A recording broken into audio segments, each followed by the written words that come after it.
Elementary music teacher friend, you love what you do, but you might feel unappreciated and, in fact, unseen some days. You may even feel like you're on a music teacher island and just want to connect with other music teachers who can relate to both your struggles and wins when it comes to teaching elementary music. I get you and understand completely the feelings you're having.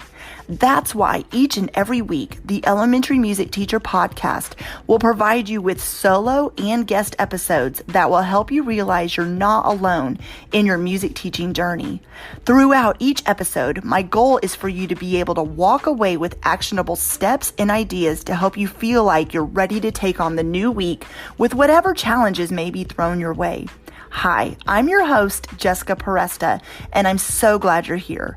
Whether you're at home, in your car, in the shower, or wherever else you're listening, grab your cup of coffee or whatever other beverage is nearby and listen in to the Elementary Music Teacher Podcast.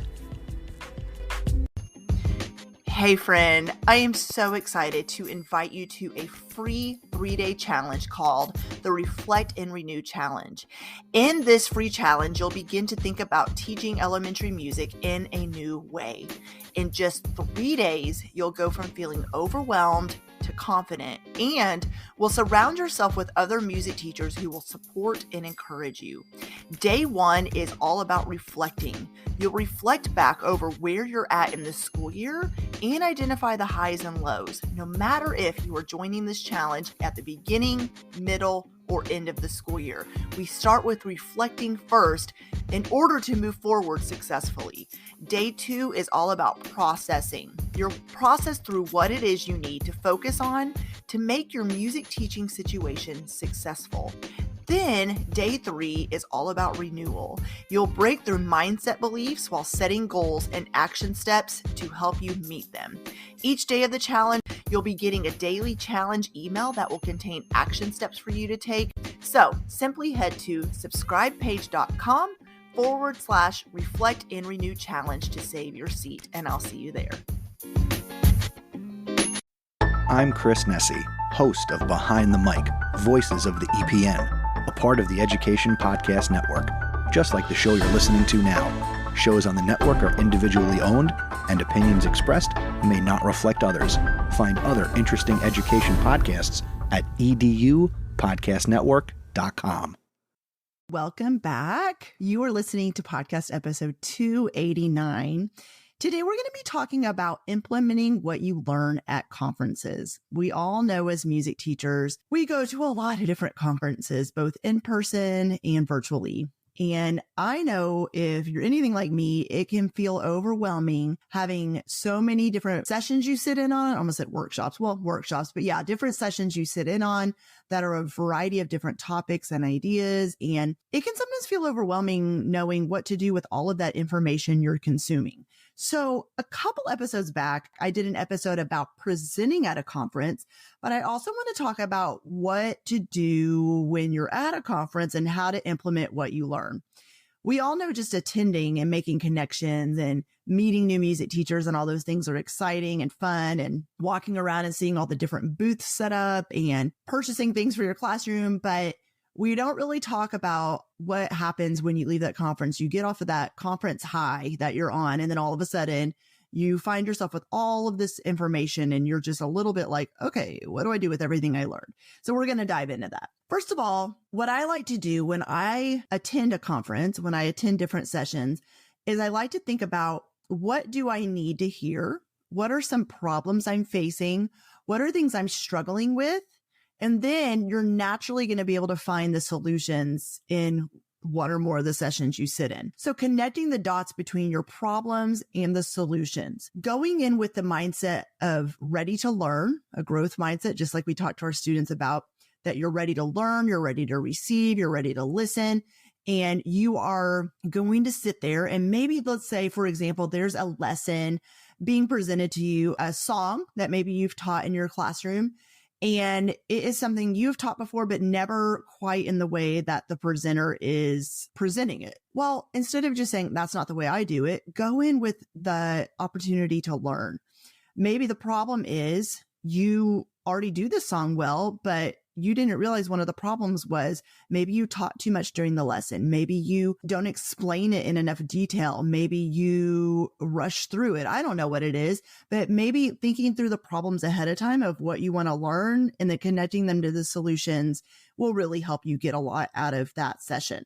Another thing that really has worked for me is deciding and this may come after the conference. We're going to get into that debriefing a little bit, but deciding what you can implement right now versus what maybe needs to wait until later. And that's going to look different for everybody. For me, for example, I was looking for, which a lot of you are, new ideas for my upper elementary. I also teach preschool kids, so I needed some ideas for that. So you better believe when I sat in on some sessions around those different areas, I was consuming every bit of knowledge I could consume.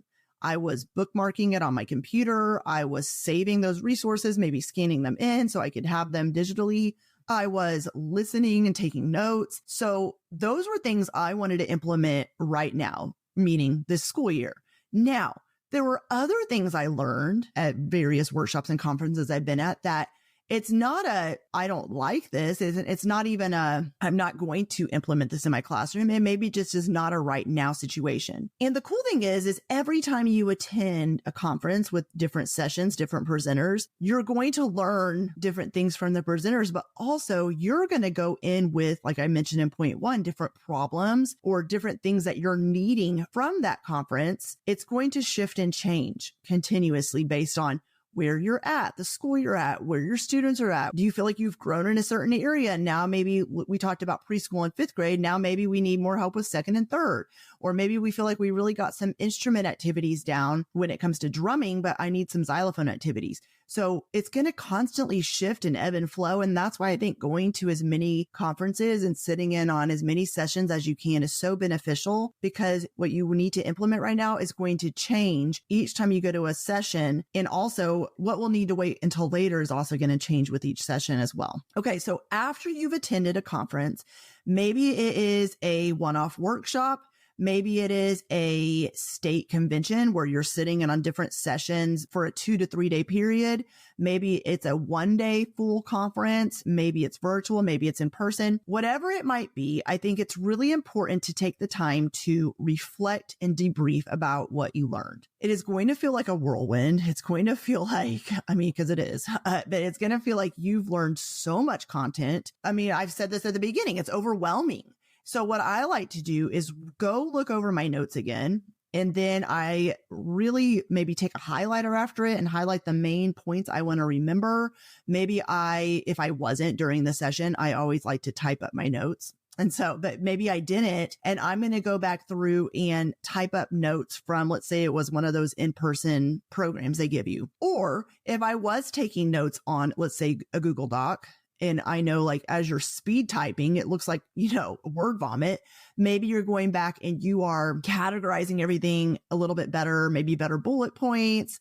Maybe you're moving things around that kind of go together. Like if there are two similar sessions, you maybe want to put them back to back on your document or whatever, or put different headers for different topics you learned about, whatever it looks like for you. Everybody, we've talked about this a million times on this podcast. Everybody has different personalities and different ways that you want to organize content. But the main thing is to really reflect and debrief about what you learned. Part of reflecting is looking at, okay, I have these problems. Is this a solution? Maybe I don't want to do it exactly like the presenter said to do it, but this is definitely a solution to my problem. So what am I going to do with this solution and what I learned? When am I going to apply this in my classroom? How can I get started with that? So really taking time to debrief and reflect. If you are taking notes during the various sessions, I think it's also really important to go back throughout the school year and look at those notes. I don't mean just sit there and study them all the way through each and every time. But what I mean is we already had the example of a particular song. And let's say you get to that particular song in that lesson and you're all of a sudden like, okay, I remember hearing a presenter, because we know what it's like. You get a few months down the road and you don't forget everything, but let's be honest, a lot of things have happened since then. So you're teaching this song and you remember there was a presenter that told you some new ideas in order order to teach this song. You go back and look at your notes. Okay, moving on down the school year. Oh my gosh, there's this composition activity I really wanted to try. Totally forgot about it. But because I went back and reflected and debriefed, I took some good notes and organized it in a better way. And I'm going to go look at that again to see how I could pull that into my classroom. So take good notes, go back and look at them throughout the school year. And my last thing I want to say about implementing what you learn at conferences is to implement the ideas that you learn, whether it is right away or a future plan to implement them. And to know that it's not going to necessarily look the way that in your head you envision it looking. I cannot tell you the number of times that's happened to me where I thought, oh my gosh, this is going to be the best lesson ever. I have a plan. This is the step-by-step process. The students are going to be so engaged, and it is like a complete bomb.